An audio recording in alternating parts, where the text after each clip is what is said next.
방송에서 제공하는 투자 정보는 투자 판단에 대한 조언입니다. 방송에서 제공하는 주식의 가치, 가격 상승 및 가격 하락에 대해서는 방송사에서 보장하지 않습니다.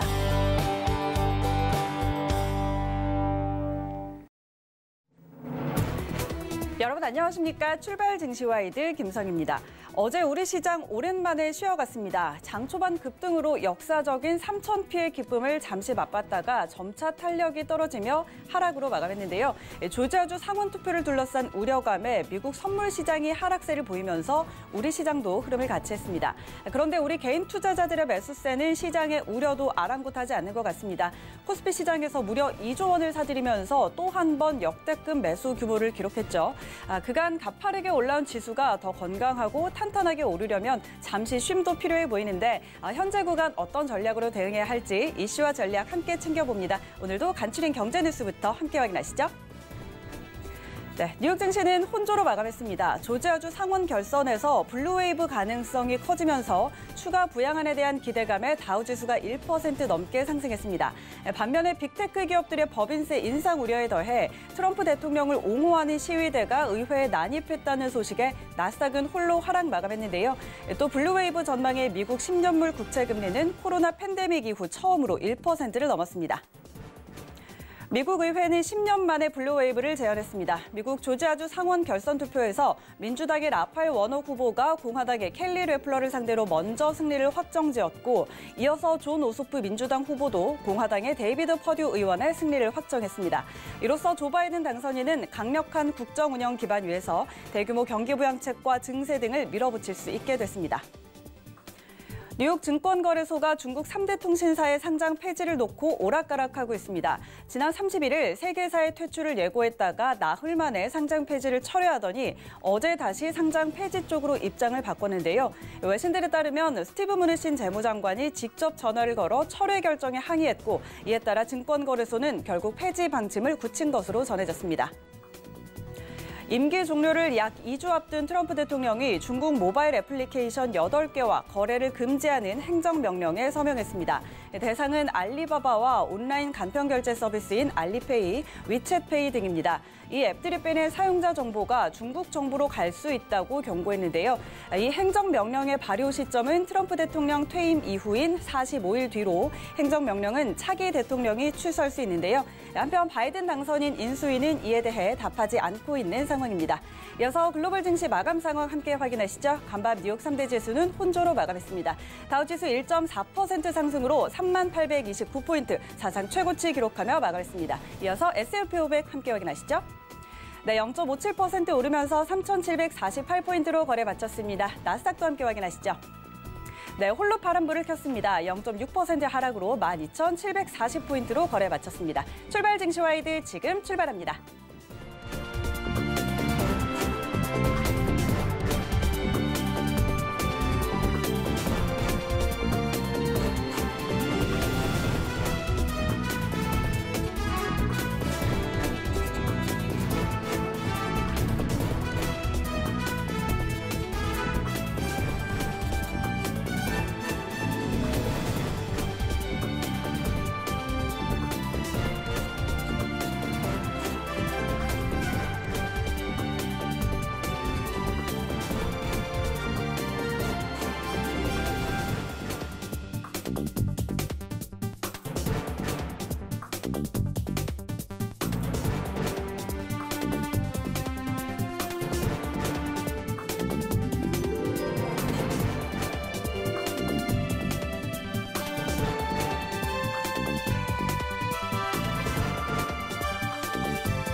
네, 시장의 중심이 되는 이슈를 꼼꼼히 점검해드리는 글로벌 시시각각 시간입니다. 이 시간 헌터스 경제연구소 김진석 소장과 함께합니다. 소장님 안녕하십니까? 안녕하세요. 네, 반갑습니다. 저희 새해가 되고 처음 뵙는 것 같아요. 그렇죠. 네, 복 많이 받으시고요. 네. 자, 오늘도 간밤 뉴욕 증시부터 먼저 확인해 보도록 하겠습니다. 뉴욕 3대 지수 혼조로 일단 마감을 했는데 마감 전에 일단 이 민주당 측이 조지아주 상원 2석을 모두 장악을 할 거다라는 예측이 있었습니다. 그리고 마감 후에 그런 소식이 전해졌는데 간밤 자세한 상황 한번 전해주시죠. 자, 무엇보다 시장에 많은 참여자들이 이번에 그 미국 그 대선 이후에, 그러니까 조 바이든 당선자죠. 이제 얼마 좀 지나면 이제 대통령이 되는데 과연 하원과 상원을 그러니까 조 바이든 대통령 당선자가 소속돼 있는 민주당이 과연 이거 어떻게 할 것인가 이런 부분인데 현재까지 결론으로 보면 하원과 상원은 결국 민주당이 원하는 그러니까 통상 블루 웨이브라는 표현을 쓰고 있는데요. 여기서 블루라는 표현은 민주당의 그 당 색깔입니다. 그러니까 블루 웨이브라고 표현을 쓰는 것은 하원과 상원이 결국 조 바이든 당선자가 원하는 그 정책과 그런 틀로 갈 것이다. 이런 판단 속에서 오늘 미국 3대 지수가 약간의 변동성이 있었던 것 같습니다. 오늘 같은 경우에는 다우와 나스닥은 상당히 변동성이 커져 있고요. 다우와 S&P 500 지수는 상승을 했지만 오늘 나스닥 지수는 하락을 했습니다. 즉 조 바이든 당선자가 대통령이 된다면 IT 업종이나 이런 쪽은 좀 부정적이지 않을까 그런 어떤 부정적 이슈 속에서 오늘 나스닥 지수가 약세로 마감했다. 이렇게 좀 말씀드려보겠고요. 앞서 뭐 잠깐 말씀드렸습니다만 블루 웨이브 그러니까 민주당이 원하는 어떻게 보면 조 바이든 당선자가 원하는 정책과 틀로 가겠다 이런 의미로서 우리가 블루 웨이브라는 표현을 쓰고 있는데요. 따라서 앞서 그 강조드렸던 것처럼 IT 업종은 부정적 그리고 증세 부담이 확대될 수 있다 이런 부분들 우리가 이 이후에 좀 유념하셔야 될 부분이라고 말씀 좀 드려보겠습니다. 다만 뭐 추가적인 부양에 대한 코멘트를 가지고 있는데요. 아시는 것처럼 미국 경제 상당히 어렵기 때문에 어떻게 보면 이런 부분들이 현재 트럼프 대통령의 어떤 틀처럼 이제는 새로운 대통령도 경기 부양에 있어 상당히 좀 고민을 많이 가지고 있다. 이런 부분들을 우리가 좀 강조를 좀 드려봐야 되겠고요. 잠깐 화면을 통해서 오늘 새벽에 끝난 미국 3대 지수의 트렌드를 좀 말씀드려보겠습니다. 등락불 보시면 오늘 같은 경우에는 그 업종 흐름들 관련돼서 나스닥 은행업종 그리고 필라델피아 은행업종 지수가 상당히 상승률을 상위에 올라놨습니다. 말씀드린 것처럼 결국 은행과 경기 민감주가 상승했다는 것들은 새로운 대통령이 나왔을 때 경기를 지금보다 더 부양할 것이다. 그런 어떤 기대감이 상당히 은행업종의 상승을 좀 이끌었다. 이렇게 말씀드려보겠고요. 자, 세부적인 종목을 좀 말씀드려보면 골드만삭스 관련돼서도 오늘 상당히 흐름들이 좀 좋았다 말씀드려보겠습니다. 골드만삭스가 오늘 약 5.4% 상승을 좀 보이고 있었고요. 또한 우리가 웰스파고라고 그러죠. 웰스파고 같은 경우에도 최근 들어서 변동성이 상당히 적어졌습니다만 오늘 같은 경우에는 약 7%의 어떤 급등의 모습이 있었습니다. 또한 은행업종에 우리가 JP모건이죠. JP모건 같은 경우에도 변동성이 좀 커졌음에도 불구하고 어제보다 오늘 4.7% 이렇게 상당히 큰 사이즈의 은행업종 등이 상당히 상승했다는 것들은 결국 조 바이든 대통령 당선자를 좀 기대하는 것은 아닌가 이렇게 말씀드려보겠고요. 또한 IT 업종이 상당히 좀 부정적일 것이다 이런 말씀을 드려봤는데 오늘 같은 경우에는 애플의 지수가 약 3.37% 그러니까 상당히 소폭이나마 하락폭이 상당히 커졌다. 종목 중에 하나가 IT 업종의 대장주인 애플이 아닐까 이렇게 말씀드려보겠고요. 자, 페이스북은 오늘 어떤 모습으로 가는지 체크해 볼 필요 있는데요. 자, 페이스북도 비슷한 모습을 보이고 있습니다. 그러니까 우리가 통상 IT 업종 관련돼서 몇몇 종목들 그러니까 애플을 비롯해서 소위 IT를 그동안 이끌었던 종목들의 흐름들이 소폭이나마 변동성이 좀 커지는 것은 아닌가 이렇게 말씀드려보겠고요. 다만 여전히 뭐 테슬라 상당히 기대감이 커졌습니다만 오늘 IT 업종에 부정적 이슈가 있음에도 불구하고 테슬라는 오늘도 이제는 $755까지 상당히 지금 화면에는 이 지금 기업 분할 이후에 상당히 작게 나고 있습니다만 차트의 흐름을 보면 테슬라의 주가 상당히 흐름이 좀 좋게 나고 있다. 이렇게 좀 강조를 좀 드려보겠습니다. 따라서 이제 결국 그 IT 업종의 소폭이나 약세의 모습 보이습니다만 결국 지난 시기에 다울 지수를 비롯해서 상당히 급등했던 종목들 지금보다 더 상승할 수 있는 좀 그런 흐름들이 있다고 보겠고요. 다만 한 가지 이슈가 있습니다. 물론 앞서도 잠깐 말씀드려봤습니다만 결국 트럼프 대통령이 미국에 상장돼 있는 중국의 통신업종 그러니까 중국의 통신 그 3개사의 상장 폐지하겠다는 얘기가 나왔는데 이것이 약간 좀 엇박자가 났었습니다. 뭐 지난 시기에는 상장 폐지하겠다 이렇게 얘기 나와 있고 또한 지난 며칠 전에는 상장 폐지하지 않겠다 그리고 다시 한번 어제는 상장 폐지하겠다 이렇게 나오고 있는데 결국 그 미국 같은 경우에도 이제는 어떻게 보면 트럼프 대통령이 작년이죠. 이제는 중국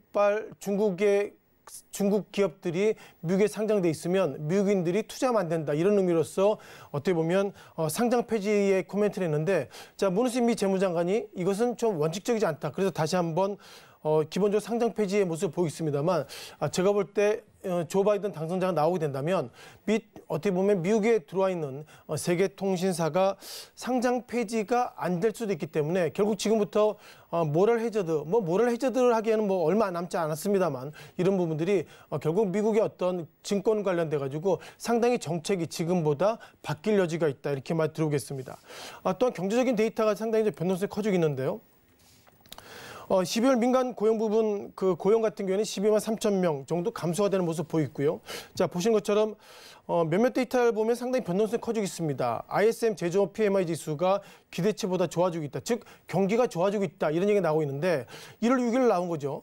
따라서 1월 6일 날 ISM 같은 경우에는 제조업 PMI, 그러니까 구매자들한테 물어보는 것이 앞으로 좋아질 것입니다, 이런 평가가 미국의 경기가 좋아지는 것인지, 아니면 2021년, 그러니까 신년 들어서 제뉴얼 이펙트, 즉 올해 들어서 앞으로는 좋아질 것이다, 그런 어떤 희망에 있어서 나오는지 모르겠지만, 중요한 것은 PMI 데이터를 비롯해서 최근의 데이터가 상당히 좋아지고 있다, 이렇게 말씀 드려보겠습니다.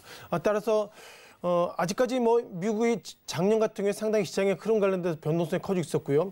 경제적인 데이터는 좋아지지 않았습니다만, 그리고 최근 들어서 여전히 뜨거운 이슈가 되고 있었던, 즉 코로나19 관련돼서 상당히 계속 감염 속도는 커지고 있습니다만, 미국의 중앙은행과 또한 조 바이든 당선자의 어떤 이후에 대통령 되고 나서 여러 가지 기대감, 이런 부분들이 혼조해 있어서 오늘 새벽 끝난 미국의 증시는 어찌됐든 간에 상당히 좀 앞으로의 방향을 좀 어렵겠다. 그 가운데서 조 바이든 당선자의 원칙과 그리고 공약대로 앞으로 이끌어갈 것은 아닌가, 그런 어떤 기대와 또한 부정적인 이슈가 상당히 혼조된 그런 미국의 증시의 모습이라고 정리를 드리겠습니다. 네, 간밤 뉴욕 증시 마감 상황 함께 짚어봤습니다. 잠시 짚어보기는 했지만 이제 조지아주 상원 결선 투표에서 2석을 민주당이 모두 차지했다는 보도가 오늘 아침에 전해졌습니다.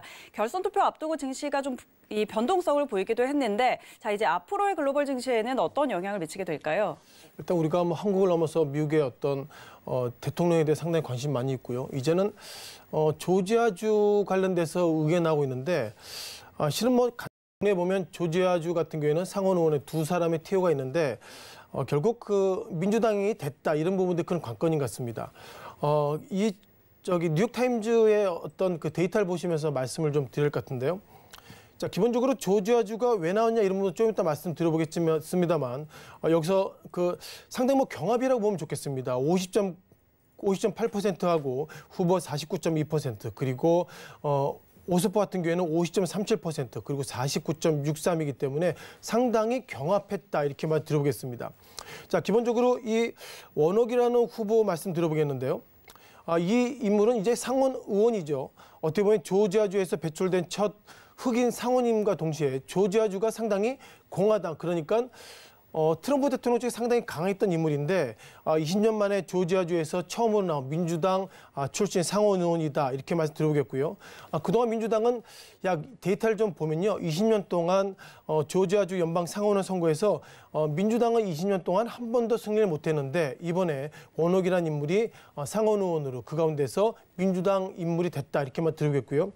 또 한 인물은 오스프입니다. 실은 이 인물이 어떻게 보면 상당히 좀 경합의 모습을 가지고 있는데, 오스프 인물을 좀 체크해 보니까 1973년 29세 상원에 입성했기 때문에 한국 나이로 올해 33입니다. 33세 인물이 상원 의원에 됐다, 이런 부분도 상당히 큰 이슈가 되고 있고요.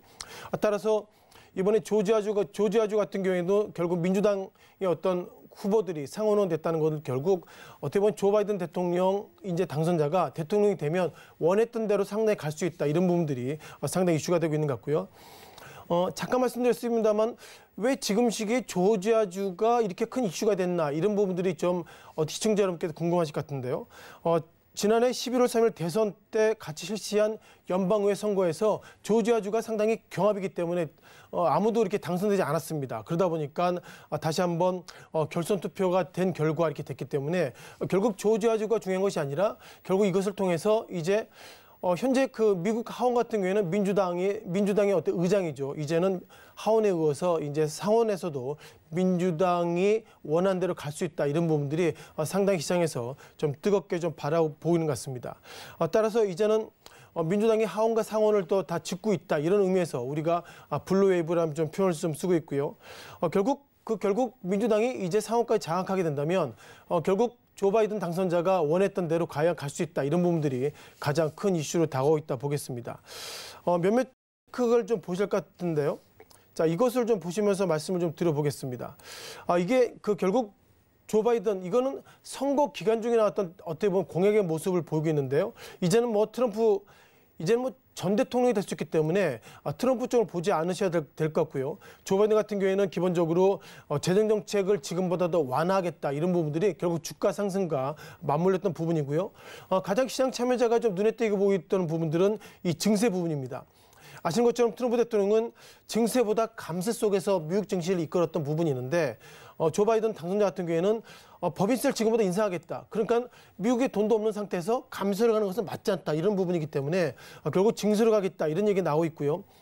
또한 중국 관련돼서는 앞서 좀 말씀드렸던 것처럼 미국에 상장돼 있는 중국의 통신 3사들을 트럼프 대통령은 어떻게 보면 상장 폐지 표현을 쓰고 있는데, 이제 조 바이든 당선자가 대통령이 된다면 중국 관련돼서는 관세 정책에는 상당히 비판적이기 때문에 현재까지 트렌드를 보면 결국 중국의 세계 어떤 상장 기업들의 어떻게 보면 상장 폐지, 이런 부분들이 다 번복될 수 있다, 이런 부분들을 다시 한번 우리가 의미가 있게 보면 좋을 것 같습니다. 따라서 정리해 보면 결국 그 조 바이든 당선자는 몇몇 이슈 관련돼서 코로나 관련돼서 지원액을 지금보다 늘릴 것이다, 이런 부분들이 지난 공약 과정에 있었던 부분인 것 같고요.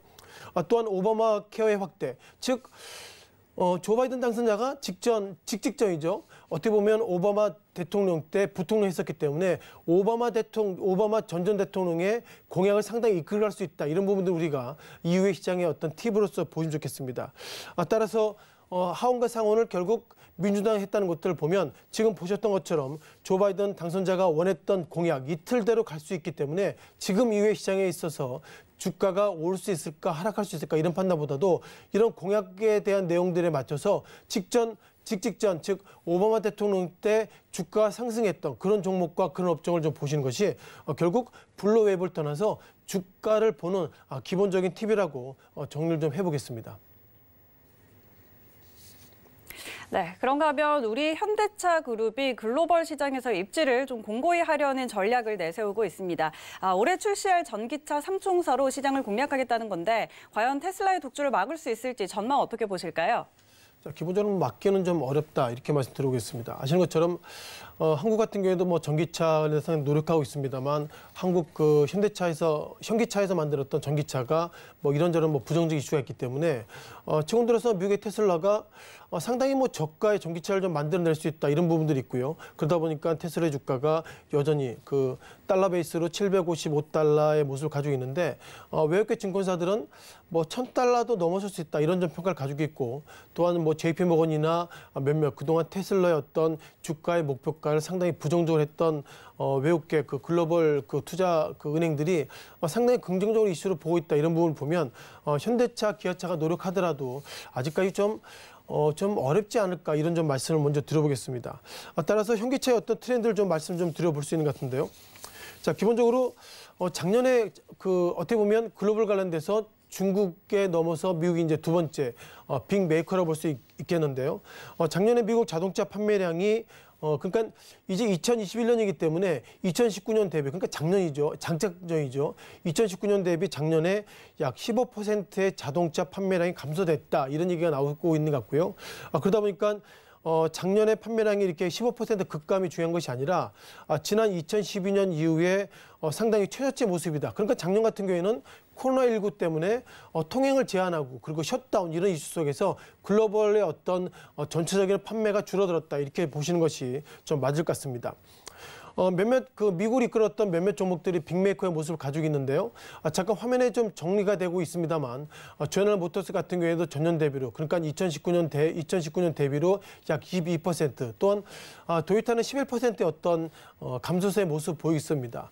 뭐 현대차는 뭐 10%의 약세 그리고 기아차는 5%의 모습 가지고 있는데 중요한 것은 퍼센트로 보면 뭐 많게는 12% 그리고 적게는 5% 모습 보이고 있습니다만 주행 같은 경우에는 12%의 감소라는 표현을 쓰고 있습니다만 254만 대 어마무시하게 감소폭이 큽니다. 따라서 현대차는 10%의 감소가 있습니다만 사이즈가 적기 때문에 62만여 대. 그러니까 아직까지도 미국 시장은 기본적으로 제너럴 모터스나 토요타 즉 미국 내 빅메이커 그리고 일본 기업의 어떤 미국 내에서 상당히 경쟁력이 커지고 있는 모습을 보이기 때문에 퍼센트의 모습을 떠나서 여전히 일본 토요타나 즉 일본계 자동차들이 미국 시장을 상당히 이끌었다 이런 부분들이 지금 보시는 화면의 기본적인 틀이라고 좀 말씀드려보겠습니다.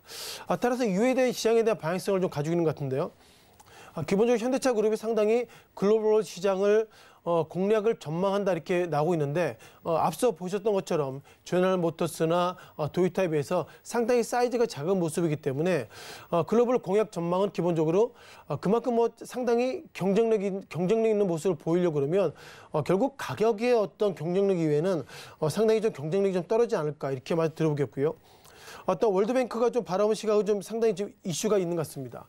결국 글로벌 관련돼서 자동차가 그만큼 많은 구매자들 살려고 그러면 기본적으로 주식을 하시는 분들은 그만큼 뭐 주가를 통해서 자본이득이나 어떤 이익이 있으면 사야 되겠습니다만 자동차는 기본적으로 남성 입장에서 보면 상당히 그 자동차의 그 장난감의 모습을 가지고 있는데 상당히 비싼 장난감이죠.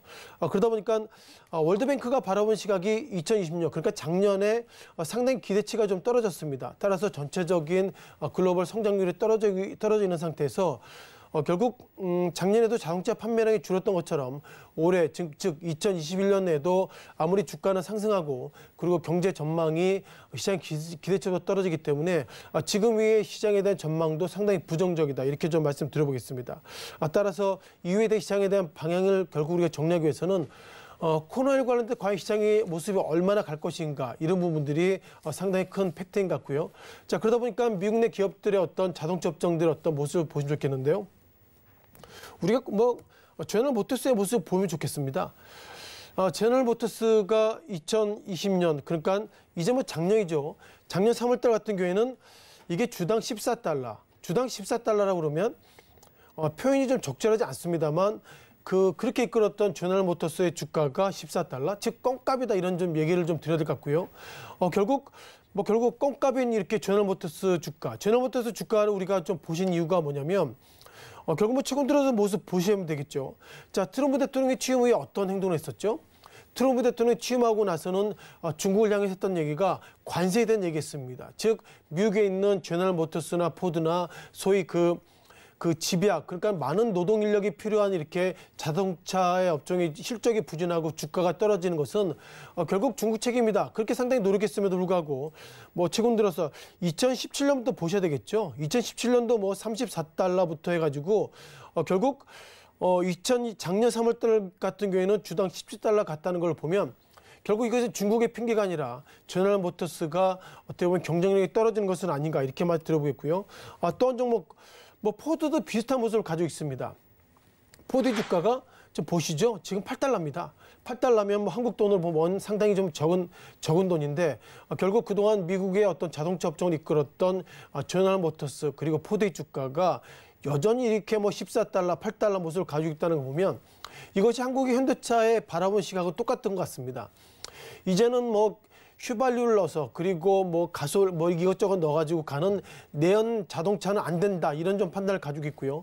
그러다 보니까 지금 뭐 보셨던 뭐 저기 포드의 뭐 8달러, 9달러의 모습 보시다가 일봉 차트를 보시면 테슬라의 주가 뭐 강조드렸던 것처럼 이게 주당 $755입니다. 결국 이것이 현대차의 어떤 시각을 좀 말씀을 드려보면 작년에 결국 현대차가 앞으로는 뭐 전기차를 비롯해서 수소차 상당히 이런 부분들이 집중하고 있다는 걸 보면 결국 현대차가 테슬라처럼 전기차 이런 쪽에 좀 집중하겠다 그런 팁을 좀 갖고 있는 것 같습니다. 따라서 이후에 대한 시장에 대한 판단들은 여전히 그 전기차 이런 부분들이 좀 판단을 가지고 있는 것 같고요. 다만 한국이 전기차에 대해 상당히 이슈가 좀 커지고 있음에도 불구하고 결국 이제는 전기차에 대한 기본적인 팩트가 저거죠. 얼마나 충전했을 때 속도가 즉 슈퍼차저 즉 테슬라의 장점이 단기간 내 즉 뭐 20분, 30분, 40분 이내에 완충할 수 있는 그런 모습을 가지고 있는데 현재까지 현대차의 어떤 그 몇몇 소위 잘 나가고 있는 그 전기차의 모습 보면 아직까지 슈퍼차저 이런 부분들이 충전의 속도 이런 부분들이 상당히 좀 의문이 있는 것 같고요.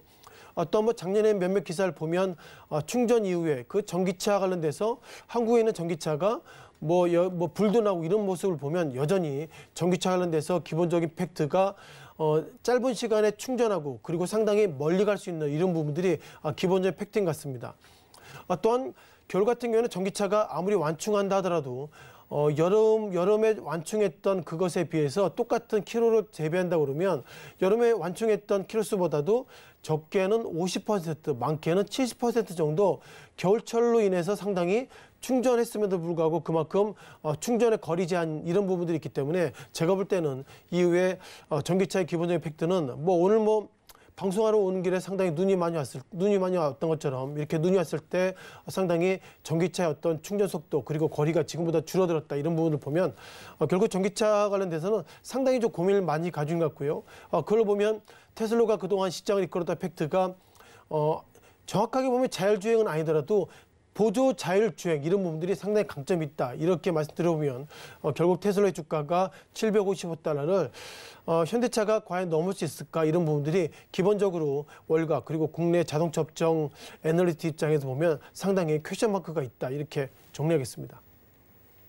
네, 현대차의 이 전기차 3총사 글로벌 시장 진출과 관련한 이야기들을 함께 들어봤습니다. 네, 지금까지 헌터스 경제연구소 김진석 소장과 함께했습니다. 소장님 고맙습니다. 고맙습니다.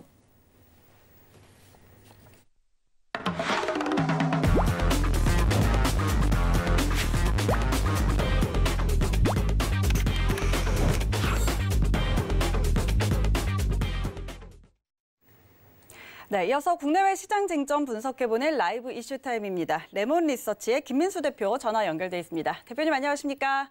네, 안녕하십니까? 네, 반갑습니다.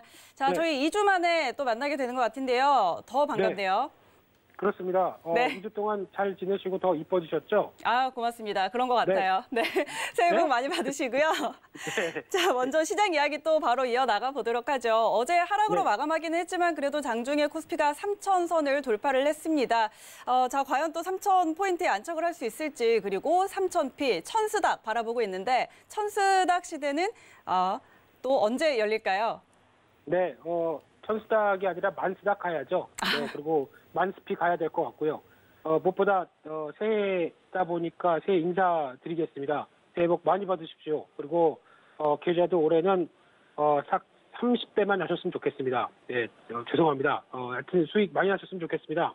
근데 일단 지금 3,000포인트가 들어가는 상황 쪽에서 오히려 좀 의아한 상황은 이런 상황이면은 이제 많이 올랐다고 생각 들어서 이제 시장에서 좀 주식을 좀 정리할까라고 보는 개인분들보다 최근 들어서 제가 저녁 때 저녁을 잘 못 먹습니다. 그때쯤에 여기저기서 전화가 와가지고 하는 얘기의 대부분은 지금 여기까지 올라왔는데 돈 더 넣어도 되느냐 아니면 나 주식 하는데 좀 재미 봤다. 근데 뭐 자녀들 계좌로 터서 지금 새로 해도 되느냐 뭐 이런 쪽의 문의들 상당히 많은 것 같고요. 그러다 보니까 지금 시장은 어떻게 보면 3,000포인트대가 들어옴에도 불구하고 관심은 여전히 꺾이지 않았다라고 봐야 될 것 같고요. 뭐 다들 비슷한 현상일 것 같습니다. 워낙 돈이 갈 곳이 없다 보니까 나오는 대표적인 유동성의 부분들. 거기다가 지금 수출도 생각보다 양호하게 진행이 되고 있고 특히 수출이 잘 되는 이유 중에 하나가 그거라고 보시면 될 것 같습니다. 특히 글로벌의 코로나19 사태로 인해서 이제 공급과 수요가 있는 흐름이 공급이 일단은 무너졌죠. 코로나19 사태로 인해서 사람들이 직접 가서 이제 일을 못하고 여러 가지 공급이 원활하지 않은 상황에서 경제는 충격을 받았다가 회복되기 시작합니다. 그런데 수요가 좀 더 빠르게 회복되다 보니까 이 공급이 못 따라가면서 나오는 변화가 이제 지금 나오고 있는 여러 가지 가격 인상 요인들까지도 나오고 있고요. 그런데 대한민국은 제조업 강국입니다. 특히 중간재를 수출을 많이 합니다. 그런데 여기서 이제 공급이 무너졌다가 이제 빠르게 회복되고 있는 관점에서 누가 가장 수혜를 보느냐라고 하게 되면 한국 같은 중간재나 어떤 공급 라인 쪽에 서 있는 국가들이 그리고 그의 강점을 갖고 있는 국가들이 훨씬 더 긍정적인 모습들이죠. 아마 조금 더 확대되면은 독일 같은 나라나 뭐 중국도 마찬가지겠지만 이런 쪽이 조금 더 빠른 변화가 나오지 않을까라고 생각되고 있는데 그런 쪽에서 한국이 너무 좀 싼 거 아니야라고 하는 재평가도 같이 이어졌고 근데 그 재평가를 누가 했느냐면은 외국인도 아니고 기관도 아니고 개인 특히 지금 시청자분들을 비롯한 대한민국 개인 투자자분들께서 큰일 해내신 겁니다. 그렇기 때문에 이에 따른 보상은 당연히 수익으로 돌아오긴 하지만 3,000포인트인데 내 계좌가 아직 그에 걸맞는 수익이 안 나 있다라고 하게 되면 조금 우울하실 수도 있는데요. 하지만 기회는 계속 있습니다. 지금 내 계좌가 도달을 못했다고 하더라도 순환매가 돌면서 다음 흐름이 나왔을 때 내 종목과 내 포트폴리오가 빛을 발한다라고 하게 되면 가장 더할 나위 없이 좋은 변화겠죠. 그쪽을 계속 포인트를 맞춰가면서 이왕이면 주도 쪽으로 맞춰가시는 게 좋습니다. 주도주에 대한 사랑은 역시나 지금 시장에서 비껴나갈 수 없는 부분이기 때문에 이쪽을 계속 확인하셔야 될 것 같고요. 게다가 그러면 지금 기준으로 예탁금 관련된 쪽 특히 어떤 국내 유동성과 관련된 부분을 한번 생각해 보게 되면 특히 신용잔고도 뭐 20조 대까지 들어오면서 부담이라고 얘기하고 있는데 신용잔고는 늘어날래야 더 늘어날 수는 없습니다. 왜냐하면 증권사의 자본금들이 다 한정되어 있기 때문에 자본금 대비해서 신용 공여를 할 수 있는 한도가 정해져 있다고 하게 되면 더 뭐 폭발할 정도로 늘어날 수는 없고요. 그렇게 되면은 오히려 이제 고객 예탁금이 가장 중요한 부분들인데 고객 예탁금 같은 경우 지금 저희가 M2라고 합니다. 그러니까 그 광의의 통화라고 보여지는 광의는 연예인 이름인데요. 예, 죄송합니다. 광의의 통화라고 보여지고 있는 M2라고 하는 쪽에서 3,150조 가까이 된다고 합니다. 시장에 그러니까 쉽게 말씀드리면 갈 곳 없는 돈이라고 볼 수 있는 유동의 흐름들이 계속 늘어나고 있는 상황 쪽에서 여기서 이제 좀 예적금만 따지게 되면 은행 관련된 쪽의 예적금만 750조입니다. 근데 지금 예탁금이 68조다라고 하게 되면 계속 시장이 부각을 받는데 지금 이래도 예금 적금 깨서 주식으로 넘어가야 되는 게 아니야? 라고 10%만 들어온다고 하더라도 75조가 들어오죠. 지금 고객 예탁금에 육박하는 금액들이 들어올 수 있는 환경은 계속되어 있다는 쪽에서 유동성은 풍부합니다. 그런 쪽에 대한 변화를 계속 점검을 하고 시장에 대한 흐름들을 확인하는 게 더 중요하지 않을까라는 생각도 살짝 들고 있는데요.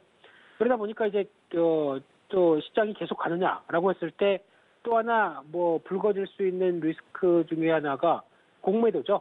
특히 올해도 공매도 관련된 쪽에 3월 달에 재개하느니 마느니 얘기가 많은데 다시 한번 강조드리지만 지금 제도로 지금 기준으로 공매도를 행하게 되면 안 됩니다. 그거는 대한민국 금융을 망하게 하는 지름길입니다. 특히 음으로 양으로 불법 공매도가 계속 행해질 수밖에 없는 그런 구조를 갖고 있는 상황 쪽에서 피해는 고스란히 공매도를 할 수 없는 사람들이 앉게 되죠. 그러면 피해는 대표적으로 개인들이 볼 수밖에 없습니다. 차라리 그러면 공평하게 다들 공매도를 쉽게 할 수 있도록 만들어주든가 아니면은 공매도하는 죄송합니다.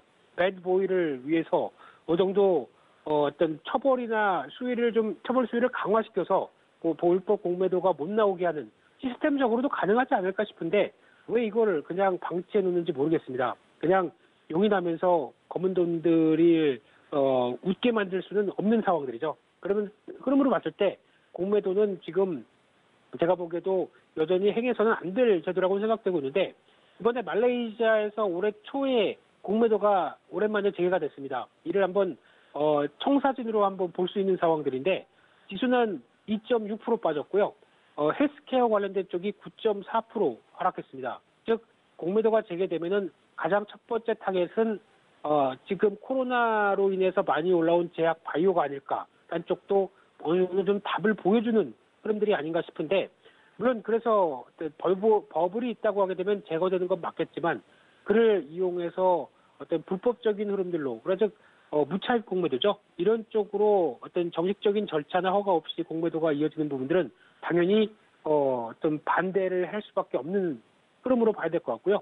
그런 쪽으로 봤을 때 아직까지는 오늘 또 미국 시장에서는 국회의사당에 난입해서 또 한 명 사망하는 사고까지 발생하다 보니까 약간 좀 혼란이 가중되는 흐름들 쪽에서 모르겠습니다. 트럼프 대통령의 마무리가 좀 약하지 않나 생각은 들고 있는데 그런 혼돈도 좀 들어오는 상황 쪽에서 시장은 약간 또 많이 오른 단기적으로 오른 부담도 느껴질 수는 있겠죠. 하지만 단기적으로 또 고점 대비해서 흔들린다, 좀 무겁게 반응한다라고 하게 되면 당연히 어떤 기회를 찾아야 될 텐데 단기적으로는 지금 시점 쪽에서 3,000포인트대에 있는 시장과 함께 더 간다 싶어서 공격적으로 지금 매수하는 자리는 살짝 아니지 않을까 싶기 때문에 일단 오늘 같은 경우는 한강 후약이 될 수도 있는 상황이다고 생각이 들고 있고요. 그런 쪽에서 타이밍은 3,000포인트에 너무 열광하지 말고 그리고 내 계좌는 3,000포인트보다 6,000포인트가 갈 수 있는 계좌로 만들겠다라고 하게 되면 조금씩 타이밍도 조절해야 되겠죠.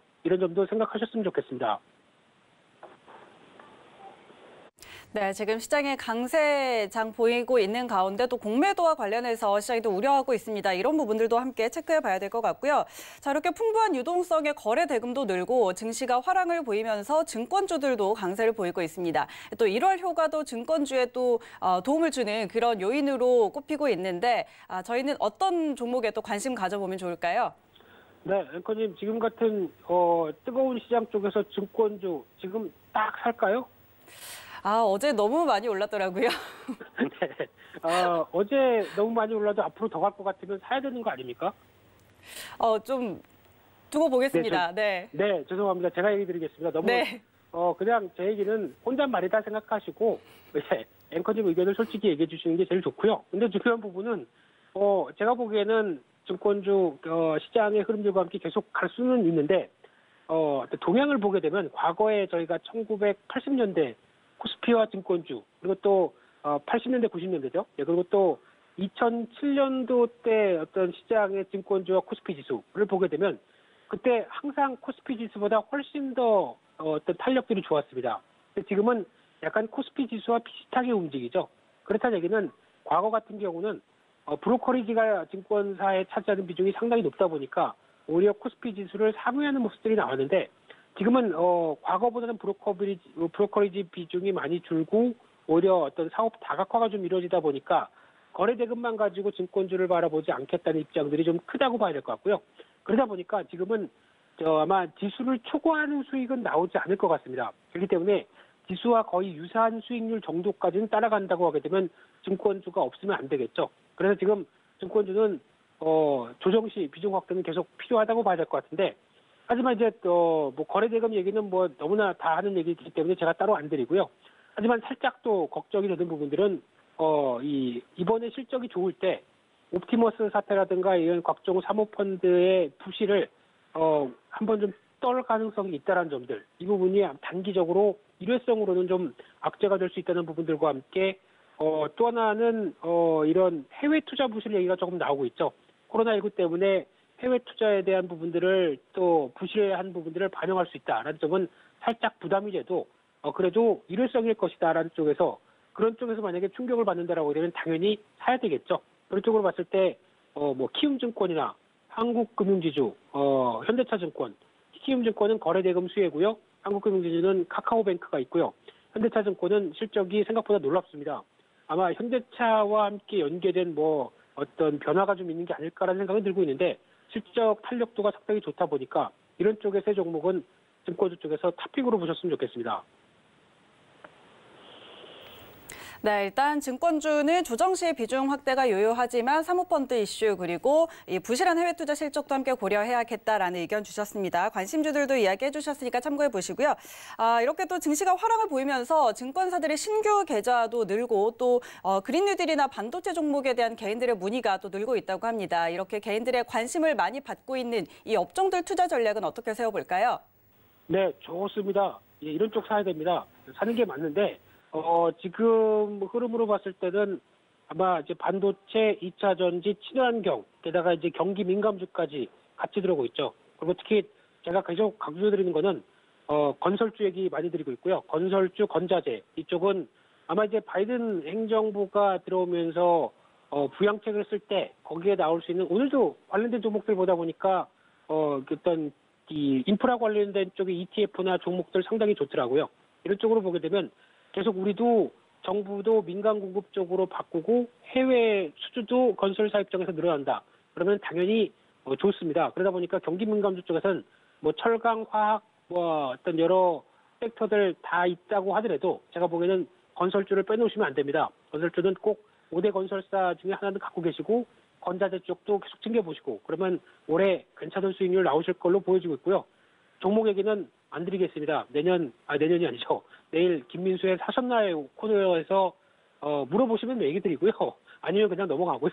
근데 일단 지금 기준으로 보게 되면은 아무래도 그 시점에서 시장의 주도적인 섹터를 산다라는 쪽은 계속 맞고 특히 코스닥 시장이죠. 코스닥이 이제 1000스닥을 가기 위해서는 당연히 바이오 쪽에 대한 바탕이 필요한데 그보다 살짝 더 생각을 한다라고 하게 되면 제가 보기에는 바이오주 잘 모르겠다. 그러면 투자하지 마십시오.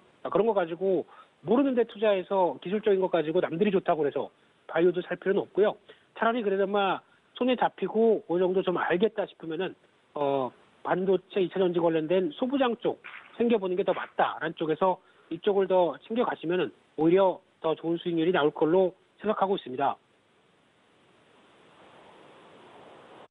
네, 조금 더 자세한 종목 이야기는 내일 사셨나요 시간에 다시 한번 여쭤보도록 하겠습니다. 네, 지금까지 레몬리서치 김민수 대표와 함께했습니다. 대표님 고맙습니다. 네, 감사합니다. 네, 오늘 출발 증시와이드 준비된 내용은 여기까지입니다. 저희는 잠시 후에 순간포착 매매 시그널로 돌아오겠습니다. 고맙습니다.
안녕하세요. K웨더 라이프 예보 김단비입니다. 오늘 아침 충청도와 전라도, 제주도를 중심으로 눈이 내리고 있는데요. 눈이 그친 지역으로도 내린 눈이 열어 도로가 많이 미끄럽습니다. 오늘 아침 출근길 나서실 때 빙판길 교통안전에 각별히 주의하시기 바랍니다. 현재 전라도와 제주도에는 대설특보가 내려진 가운데 모레까지 제주 산간 많은 곳에는 최고 50cm 이상, 그 밖에 제주도와 충남 서해안과 전라 서해안에는 최고 30cm 이상의 많은 눈이 예상됩니다. 장기간 많은 눈이 이어지는 만큼 시설물 피해 없도록 각별히 주의하시기 바랍니다. 한편 현재 전국 곳곳으로 한파 경보가 발효 중인 가운데 아침 기온 서울 영하 16도, 강릉 영하 12도, 대전은 영하 13도까지 내려가 있고요. 여기에 찬바람이 강하게 불며 체감 온도는 더 내려가 매우 춥습니다. 낮 기온도 대부분 지역이 영하권에 머물겠습니다. 오늘 아침 나서실 때 모자와 목도리 등 방한용품으로 체온 유지를 잘 해주셔야겠습니다. 오늘 중국 북부지방에서 확장하는 찬대륙 고기압의 영향을 받아 중부지방은 대체로 맑겠고요. 충남 서해안과 일부 전라도, 제주도에는 종일 눈이 내리겠습니다. 다음은 자세한 지역별 날씨입니다. 중부지방 대전은 아침까지 눈이 내리다 그치겠고 아침 기온은 영하 10도를 밑돌며 매우 춥습니다. 동해안 울진도 아침까지 흐리다가 차차 개겠고요. 속초의 아침 기온 영하 13도, 낮 기온은 영하 8도가 되겠습니다. 남부 전라 서해안과 제주도에는 종일 눈이 내리겠고 전주의 아침 기온 영하 10도, 낮 기온 영하 7도 선에 머물겠습니다.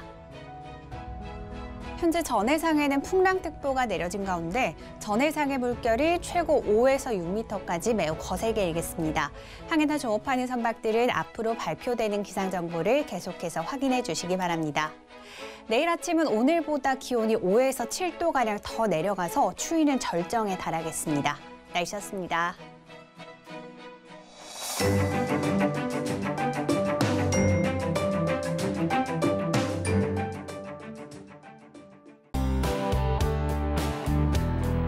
방송에서 제공하는 투자 정보는 투자 판단에 대한 조언입니다. 방송에서 제공하는 주식의 가치, 가격 상승 및 가격 하락에 대해서는 방송사에서 보장하지 않습니다.